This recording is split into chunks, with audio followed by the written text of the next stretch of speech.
మేషరాశి వారికి ఈ వారం చాలా వరకు అనుకూలంగా ఉంది. తృతీయాధిపతి షష్టమాధిపతి అయిన బుధుడు పంచమ స్థానంలో ఉన్నారు. పంచమాధిపతి అయిన రవి పంచమ స్థానంలో ఉన్నారు. పంచమంలో కేతు కూడా బలంగానే ఉన్నారు. అదేవిధంగా రాశ్యాధిపతి అష్టమాధిపతి అయిన కుజుడు తృతీయ స్థానంలో ఉన్నారు. వ్యయంలో శని ఉన్నారు. ఏళ్ళనాటి శని నడుస్తోంది. ఈ వారం వీరికి శని అనుకూలంగా ఉన్నారు. వృత్తి ఉద్యోగాల పరంగా మంచి కలుసుబాటుదనంగా ఉంటుంది. విజయప్రాప్తి కలుగుతుంది. వృత్తి ఉద్యోగంలోనూ అనుకున్న స్థానాన్ని మీరు సంపాదించగలుగుతారు. అనాలోచిత నిర్ణయాలు తగ్గించుకుని సరైన నిర్ణయాలు తీసుకున్నట్టయితే మరింత లాభపడతారు. దైవానుగ్రహం వల్ల ఒక శుభకార్యం చేయగలుగుతారు. ఒక సంతోషకరమైన వార్త కూడా వినగలుగుతారు. అదేవిధంగా సంతానం సంబంధించిన విషయవహారాలు, విద్యకు సంబంధించిన విషయవహారాలు, ఉద్యోగం సంబంధించిన విషయవహారాలు మంచి అనుకూలంగా ఉంది. రావాల్సిన ధనం ఏదైతే ఉందో అది చేతికి అందుకు వస్తుంది. కష్టానికి తగిన ప్రతిఫలం లభిస్తుంది.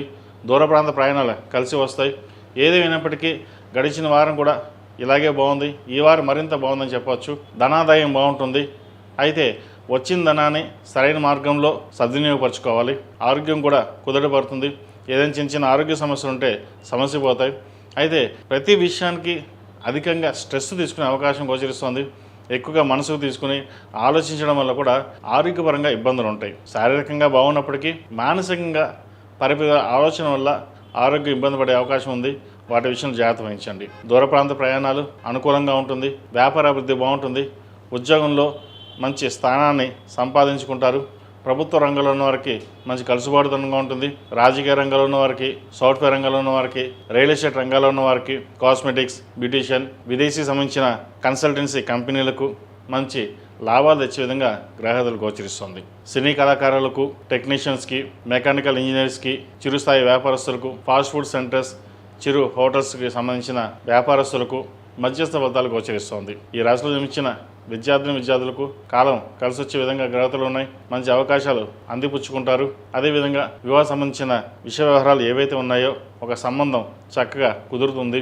వివాహ సంబంధించిన ప్రయత్నాలు తప్పకుండా చేయండి. ఈ రాశిలో జన్మించిన స్త్రీలకు చాలా వరకు అనుకూలంగా ఉంటుంది.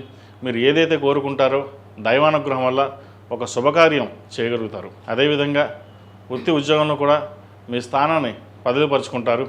అయితే వీరికి లాభస్థానంలో రాహు ఉన్నారు. ఫైనాన్షియల్ పరంగా వచ్చిన ధనాన్ని ఎక్కడొక్కడ ఖర్చు అయిపోతూ ఉంటుంది. అదేవిధంగా వ్యాపార పరంగా కూడా ఒక నిర్ణయాన్ని తీసుకుంటారు, మళ్ళీ దాన్ని మారుస్తూ ఉంటారు. ఏదైనా సరే స్థిరమైన నిర్ణయాలు తీసుకుని ముందుకు వెళ్ళినట్లయితే భవిష్యత్ బాగుంటుంది. చక్కగా శ్రావణ మాసం కాబట్టి ప్రతిరోజు ప్రతినిత్యం లక్ష్మీ తామరతులతో ఓం నమో నారాయణతులతో దీపారాధన చేయండి. అదేవిధంగా మొగలుపు కుంకుమ, కుబేరు కుంకుమతోటి అమ్మవారికి అష్టోత్తరంతో పూజ చేయండి. ప్రతినిత్యం ఉదయం సాయంత్రం మంచి ఫలితాలు సంప్రాప్తిస్తాయి. ఈ రాశిలో జన్మించిన వారికి కలిసి వచ్చే సంఖ్య 2, కలిసి వచ్చే రంగు గ్రీన్.